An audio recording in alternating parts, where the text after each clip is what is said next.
চীন সেনকাকু দ্বীপপুঞ্জের জলসীমায় তাদের কোস্ট গার্ড মোতায়েন করেছে এবং জাপানের সীমান্তবর্তী এলাকায় সামরিক ড্রোন উড়িয়েছে। সাম্প্রতিক এই পদক্ষেপ দুই দেশের মধ্যে কূটনৈতিক উত্তেজনা তীব্র করেছে। মূলত জাপানি প্রধানমন্ত্রী সানাই তাকাইচির তাইওয়ান ইস্যুতে মন্তব্যের পর শুরু হয় এই উত্তেজনা। চীন এই দ্বীপপুঞ্জে নিজেদের সার্বভৌমত্ব দাবি করে, যেখানে জাপান ইতোমধ্যেই প্রশাসনিক নিয়ন্ত্রণ চালাচ্ছে। একই সঙ্গে তাইওয়ান ও চীনা আধিপত্য প্রত্যাখ্যান করে এবং নিজেদের স্বায়ত্তশাসন রক্ষায় প্রতিক্রিয়া দেখাচ্ছে।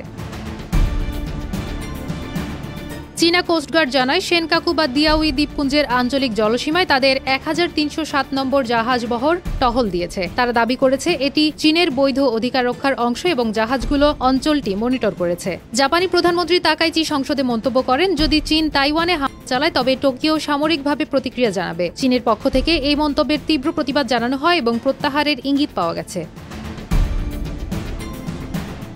চীনের সামরিক উপস্থিতি এবার শুধু জলসীমায় সীমাবদ্ধ নয়, বরং তাইওয়ান ও জাপানের উত্তর পূর্ব দ্বীপপুঞ্জের আকাশপথে ৩টি ড্রোনও উড়েছে। ইয়োনাগুনি দ্বীপের কাছাকাছি এসব ড্রোন নজরদারি কার্যক্রম চালায়। তবে এই অঞ্চলে চীনা উড়োজাহাজের উপস্থিতি নতুন নয়, বরং সাম্প্রতিক সময় এটি তুলনামূলক কম ছিল। সম্প্রতি তাইওয়ান জানায়, চীন আবারও যৌথ সামরিক টহল চালাচ্ছে, যা তাদের আকাশ ও সমুদ্র সীমায় বিরূপ প্রভাব ফেলছে।